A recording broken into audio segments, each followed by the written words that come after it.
Olá, namastê, tudo bem com você? Espero que sim. No vídeo de hoje eu vou falar sobre professor de yoga é empreendedor? Fica aqui para você conhecer mais sobre o assunto e já deixa seu like antes de começar o vídeo.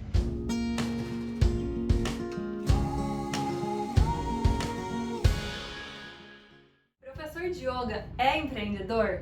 Gente, é claro que é. Algumas exceções, poucas exceções, eu pessoalmente não conheço nenhum professor que trabalhe com CLT, que seja empregado e que fale: você vai dar aula de yoga dessa hora até essa hora, todo mês você vai ganhar X e você vai ter férias, 13º, aposentadoria, plano de saúde. Você conhece, me conta, por favor, se você é um deles. Porque assim, desde que eu comecei a dar aula de yoga, eu sempre fui autônoma, então assim, eu comecei a dar aula no estúdio, eu tive a sorte de dar aula no estúdio onde eu não precisava pagar aluguel para usar a sala, mas toda vez que eu tinha aluno eu tinha que pagar uma porcentagem. Então, o quanto eu ganhava dependia de quantos alunos vinham na minha aula, e aí sempre tinha uma porcentagem para o dono do estúdio. É claro que eu acho que isso é justo, eu não acho isso errado. A pessoa que tem o estúdio, ela investiu uma grana para ter o estúdio, ela tem um espaço, eu não tenho, eu tô alugando o espaço dela. Me ajudou muito essa ideia de que assim, se não vier aluno, eu também não preciso pagar, eu não vou ficar no negativo, né? Porque eu sei que tem também alguns estúdios em que você aluga aquela sala por tanto tempo e se não vier ninguém, você paga igual. Então assim, a gente é autônomo, a gente, como qualquer profissional autônomo, a gente não tem segurança absoluta sobre quanto que a gente vai tirar todo mês, se vai dar para pagar todas as contas, né? Porque principalmente quando a gente está começando a dar aula de yoga, a gente não tem muitos alunos, não tem muita rotatividade ainda. A gente precisa ter uma reserva de emergência, a gente precisa ter um dinheiro guardado antes de começar, ou em grande parte dos casos, até mesmo no meu caso, auxílio de outras pessoas, como por exemplo a nossa família, né? Então eu me coloco aí nesse lugar que eu tenho a ajuda da minha família para conseguir investir no negócio, porque pra mim dar aula de yoga é um negócio, tipo, vir aqui fazer vídeo, daí criar conteúdo no Instagram. Então assim, eu investi num curso para poder aprender como fazer conteúdo pro Instagram. E aí você tem que... é um trabalho, não é simplesmente, eu acho muito legal, porque não é um Instagram que você monta no sentido que você quer, tipo, só falar da sua vida, o dia que você viaja você posta uma foto legal.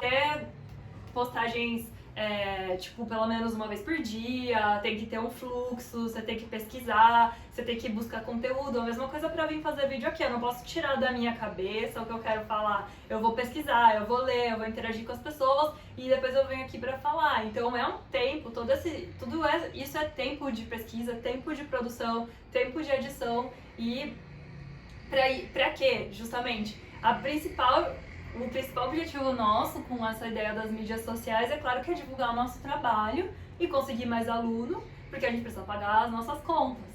Então assim, tudo que a gente faz por fora do momento que a gente está dando aula, a gente também está trabalhando. Se você pensa, você está fazendo um curso para se aprimorar, você está fazendo um workshop, você comprou livros, você teve que viajar para fazer um curso lá não sei o quê, porque você quer pegar o certificado, também faz parte do trabalho, não é só férias e lazer.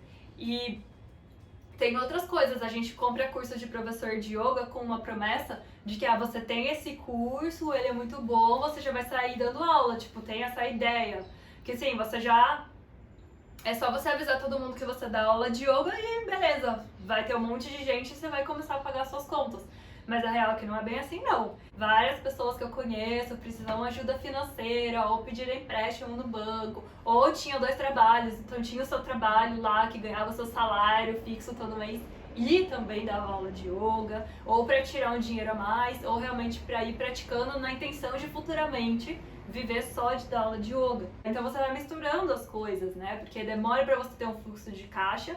E aí, no caso, se você tem um estúdio que você teve o dinheiro para investir, para você ter um espaço, e você aluga para outros profissionais, é um outro jeito de ganhar dinheiro que não é só dando aula de yoga. Mas que assim, quando você vai ter uma profissão que é regulamentada, por exemplo, psicólogo, dentista, advogado, todas essas profissões que são autônomas, tem uma organização, tem um sindicato, você paga, tem o Conselho Federal, igual tem o CRP, o Conselho Regional, tem o Conselho Federal, Esses conselhos, eles regulam a profissão. Você tem um código de ética para a profissão. Então, o que você pode fazer, o que você não pode fazer, até onde você pode cobrar, qual que são...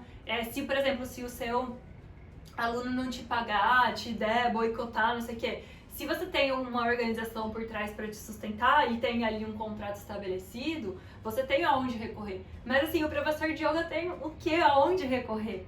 Eu fico em dúvida, porque assim, eu não sou filiada ao Yoga Alliance, porque onde eu estudei yoga lá na Índia era uma escola que se recusava a se filiar ao Yoga Alliance pelos motivos deles, e o principal deles é que o yoga veio da Índia e não dos Estados Unidos, então o yoga deveria ser regulado por autoridades, professores indianos e não americanos. Eles não queriam isso. E outros motivos também. Mas enfim, então eu decidi, então eu não sou assim, no meu curso não era, e aí agora, como eu tô praticando Ashtanga, pra você ter o certificado lá de Mysore e tal, você não tem nada a ver com o Yoga Alliance ali também.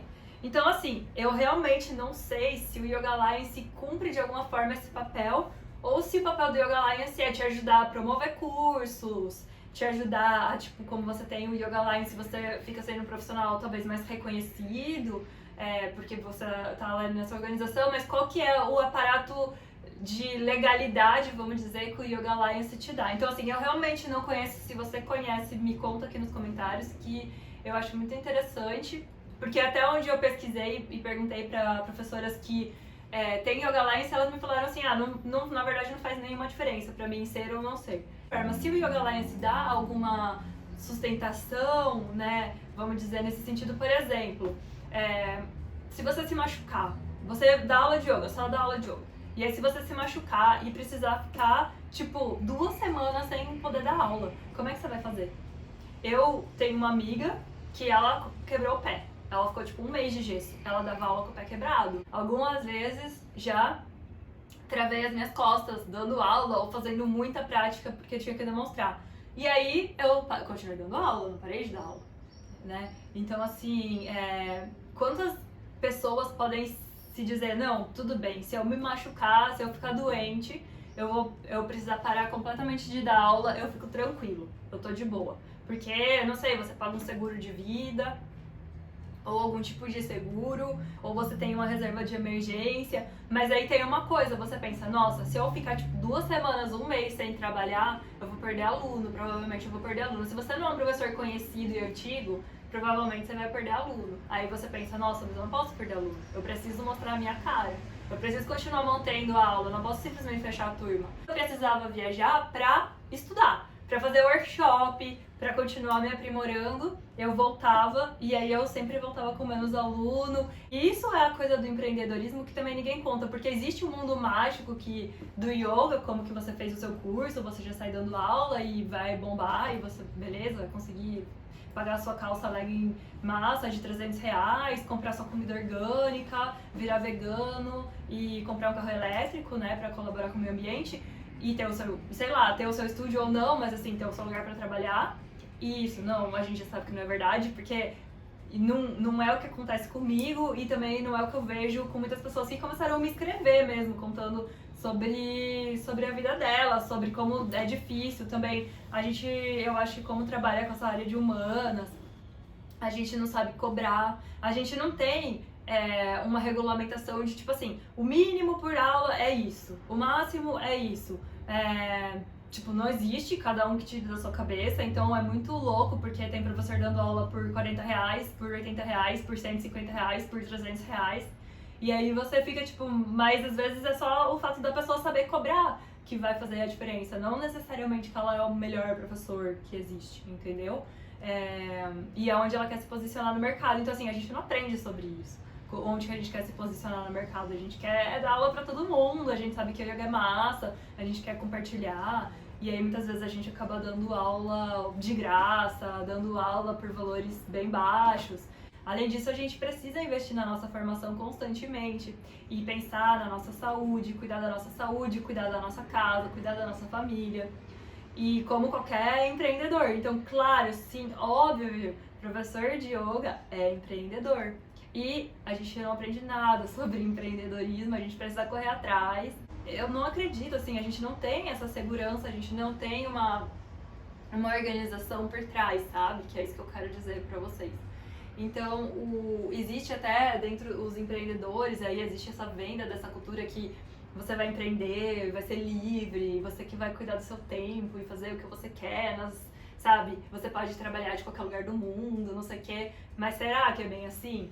Mas, ao mesmo tempo, eu sinto que é importante valorizar isso, porque isso é a nossa vida. E aí a gente sempre acha que se a gente não estiver trabalhando, produzindo e tal, a gente tá, tipo, inútil, a gente não vale de nada, a gente nunca vai crescer, a gente não vai conseguir pagar nossas contas, então a gente tá sempre ali ligado, conectado.